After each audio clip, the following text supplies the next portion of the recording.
Chương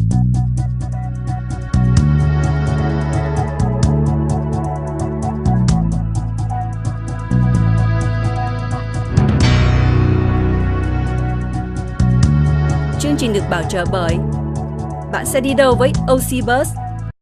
Thổ Nhĩ Lạp Orange, the best deal in town. 877 808 6470.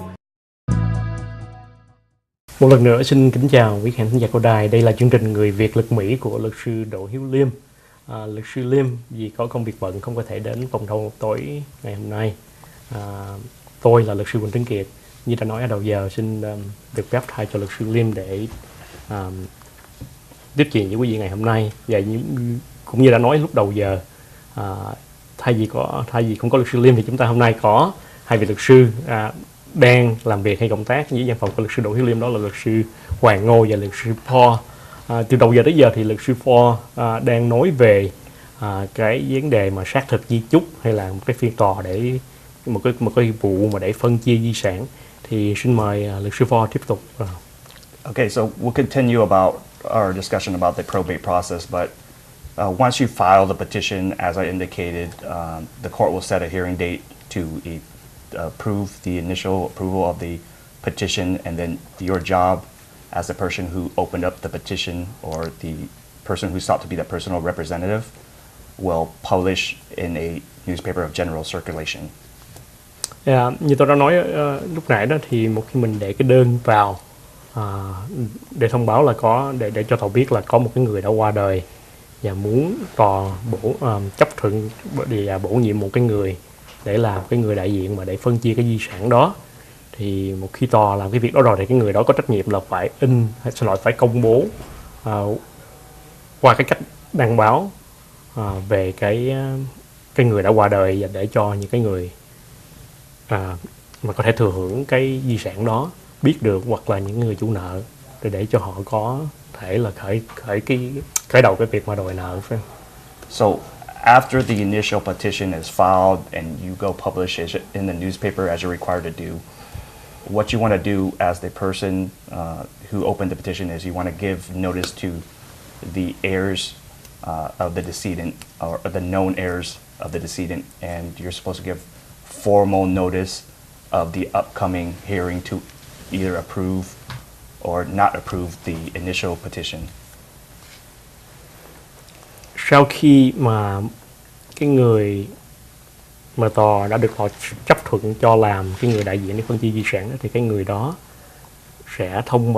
chính thức thông báo cho những cái người mà có thể là những cái người có thể được thừa hưởng cái di sản đó, để họ biết. Xin lỗi cho tôi hỏi luật sư Paul. Basically give them notice of the hearing, so if they want to object to the assignment of the court to assign the personal representative, they can show up and object to that appointment. Ok, để cho những cái người mà có thể thừa hưởng cái di sản đó, thì những người mà thừa kế đó, họ có cơ hội để nếu mà họ muốn phản đối cái sự bổ nhiệm của cái người đứng ra phân chia di sản, thì họ có thể ra tòa để phản đối. So at the time of the hearing, when the court basically is set out to approve the petition, if there are no objectors, such as other heirs, then the court at that time will approve the initial petition and appoint the personal representative, who's usually the person that initiates the petition. Thì ở cái phiên tòa đó, tòa sẽ, nếu mà không có phản đối từ những cái người mà thừa kế đó, hoặc là không có người thừa kế nào hết, thì tòa thường sẽ chấp nhận là chấp thuận cho cái người chấp thuận bổ nhiệm cái người mà làm cái người đứng ra đại diện phân chia cái di sản đó. Thì cái người phân chia di sản đó thường là cái người mà đệ đơn vô tòa để thông báo là có người qua đời rồi, xin khởi đầu một cái vụ về di sản, rồi xác thực di chúc. Xin lỗi. Right. However, just be aware that if there's a person that shows up, such as a heir, a family member who doesn't agree with that person being appointed, the court can appoint a neutral representative that's court appointed, who's not a relative or heir of the decedent. Và nếu mà trong cái trường hợp mà có người mà có thể được thừa kế cái di sản đó, hoặc là có một cái người nào trong gia đình đứng ra phản đối cái việc bổ nhiệm người đại diện phân chia di sản đó, thì tòa có thể sẽ bổ nhiệm một cái người trung lập để đứng ra làm cái người phân chia di sản, chứ không phải là một trong những cái người mà có thể thừa hưởng thừa kế. So once the court appoints a personal representative and administrator, that person's duty is to, as I stated before, get a formal appraisal of all property belonging to the decedent, including the appraisal of real property if he has any. Thì một khi tòa đã bổ nhiệm cái người mà đứng ra làm đại diện để phân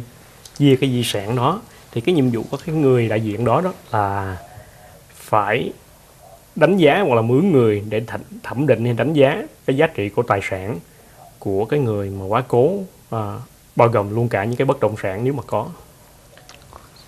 Be aware that the process of the appraisal, gathering all the decedent's interest and property can take long, can take months. Và cũng nên biết đó là cái quá trình mà để thẩm định giá trị của cái tài sản của người quá cố đó có thể nó mất rất là nhiều thời gian, có thể mất cả tháng, cả hàng tháng. The fastest a person that's appointed as the personal representative or administrator can then petition the court within 4 months if they're really diligent and there's not a lot of appraisals that need to be done. They can then within 4 months after being appointed the administrator of the estate petition the court to then distribute the property to the heirs. Nhanh nhất đó, thì cái người mà đã được bổ nhiệm, sau khi đã được bổ nhiệm làm cái người đại diện để phân chia cái di sản đó, nhanh nhất là nếu cái người đó mà làm việc rất là cần cù siêng năng đó, thì nhanh nhất là 4 tháng. Sau 4 tháng thì người đó nếu mà làm việc rất cần cù siêng năng thì có thể phân chia cái di sản ra cho những cái người được thừa hưởng. Generally, then the person would file a petition for distribution, as I just indicated, fastest 4 months. And in that petition, they would have to do a final accounting of the estate. Again, how much property is on hand based on the appraisals, and what are the assets after any creditors are paid off. Thì khi mà cái người được bổ nhiệm làm cái người đại diện phân chia di sản đó sau 4 tháng nếu mà họ làm việc siêng năng cần cù rồi đó, thì sẵn sàng rồi, họ sẽ đệ đơn cho tòa, xin tòa cho một cái lệnh để coi tổng cộng tài sản là bao nhiêu, rồi sau khi trả hết những cái nợ mà có những người chủ nợ đứng ra đòi đó thì còn lại bao nhiêu để phân chia. So after the final petition to distribution is filed, you have to wait a number of months for a court hearing in which at that time the court will review the paperwork and review that the persons in the paperwork, the heirs are the rightful heirs. Thì sau khi mà cái người mà làm đại diện để phân chia di sản đã nộp một cái đơn vào tòa để xin phân chia di sản làm sao đó, thì tòa mất rất là nhiều tháng để xem xét cái đơn đó, để coi những cái người mà được liệt kê là những cái người được thừa hưởng cái di sản đó có phải được là cái người mà đúng để được thừa hưởng cái di sản đó hay không. There is no strict deadline on, when you file the initial petition to when you distribute the assets, but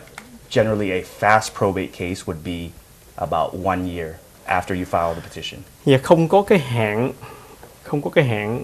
phải là bao nhiêu ngày, bao nhiêu tháng, nhưng mà thường nó tính từ cái ngày khởi đầu đệ đơn vào tòa cho đến cái ngày mà phân chia di sản thì nhanh nhất là mất cũng khoảng 1 năm. So it really depends on the value of the deceased person's assets and the complexity at those assets. Vì do đó cái thời gian mà để phân chia di sản từ cái lúc khởi nộp đơn vô tòa đó thì nó tùy thuộc vào cái giá trị của cái tài sản và cái mức độ phức tạp của cái việc phân chia di sản. The next issue is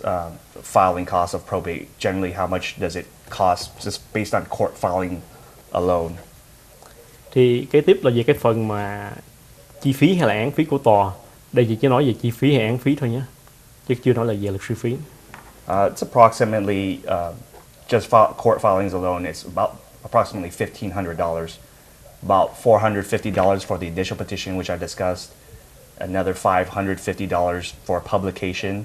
and another $450 approximately for that final petition to distribute. Giống như tôi đã nói đó, thì tổng cộng khoảng $1,500, 450 là cái phí mà khi mình khởi đầu nộp đơn vào tòa, $550 cho cái tiền mà công bố ở trên báo, rồi $450 cho một cái đơn để xin phân chia di sản lúc cuối. Nhưng một lần nữa, chúng tôi phải thành thật xin lỗi quý khán thính giả của đài, vì cũng đã đến lúc mà chúng ta phải tạm ngưng cho cái phần thông tin thương mại, và chúng ta sẽ trở lại sau cái phần thông tin thương mại.